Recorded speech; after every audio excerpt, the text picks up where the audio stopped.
1950 से पहले इंसानों को स्पेस मिशन के लिए धरती से बाहर भेजना तब की टाइम के लिए वैज्ञानिकों के लिए काफ़ी मुश्किल भरा काम था। स्पेस मिशन के दौरान इंसान सर्वाइव कर पाएगा कि नहीं, ये जानने के लिए अलग अलग प्रजाति के जानवरों को स्पेस में भेजा जाता था। साल 1957 मॉस्को, जो कि रसिया में स्थित है। इस समय मॉस्को के सड़कों पर लाइका एक मामूली कुत्ते की तरह घूमा करती थी और इस समय इसकी उम्र 3 साल थी।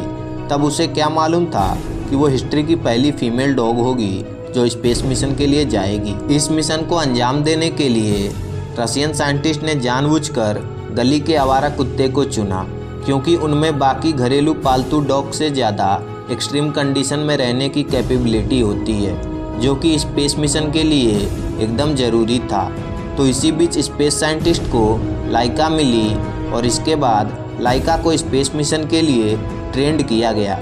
लाइका का स्पेस केबिन काफ़ी छोटा होने के कारण लाइका को 20 दिन एक छोटे पिंजड़े में कैद करके रखा गया, ताकि वो अपने स्पेस मिशन के दौरान अपने केबिन में अच्छे से एडजस्ट हो सके। और देखते देखते लाइका का ट्रेनिंग ख़त्म हुआ और वो स्पेस में जाने के लिए तैयार थी। उस टाइम इंसानों को स्पेस में जाने का तरीका तो मालूम था, लेकिन वापस आने का नहीं।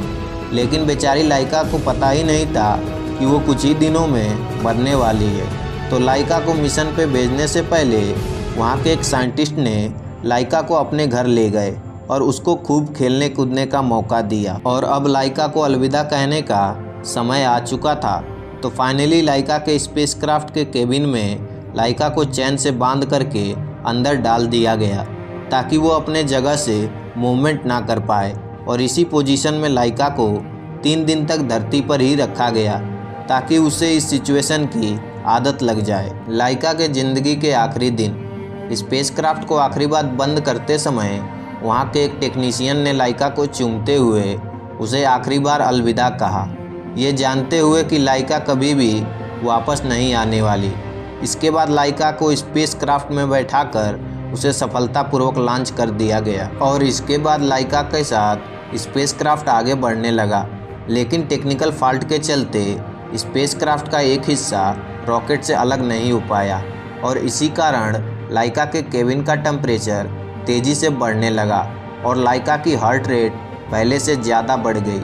नॉर्मल हार्ट रेट 103 से बढ़कर 240 तक पहुंच गई और उस टाइम लाइका को हाई टेम्परेचर के चलते काफ़ी तकलीफ़ से गुजरना पड़ा था और लगातार 3 घंटे तक लाइका मौत से लड़ती रही और टेम्परेचर इतना ज़्यादा इंक्रीज़ हो गया कि 5 घंटे के बाद लाइका के सेंसर से सिग्नल आना बंद हो चुका था और उसी के साथ लाइका की मौत हो गई।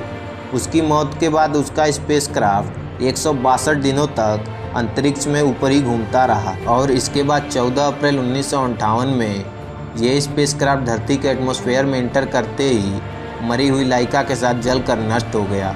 बाद में 2008 में रशियन गवर्नमेंट ने लाइका के सम्मान में एक स्टैचू बनाया और हमें लाइका के इस ग्रेट सेक्रीफाइस को कभी नहीं भूलना चाहिए। लेकिन साइंस के अपने फ़ायदे और इंसानों के डेवलपमेंट के लिए इन जानवरों का बलिदान देना क्या आपको सही लगता है? कमेंट में अपनी राय ज़रूर बताएं।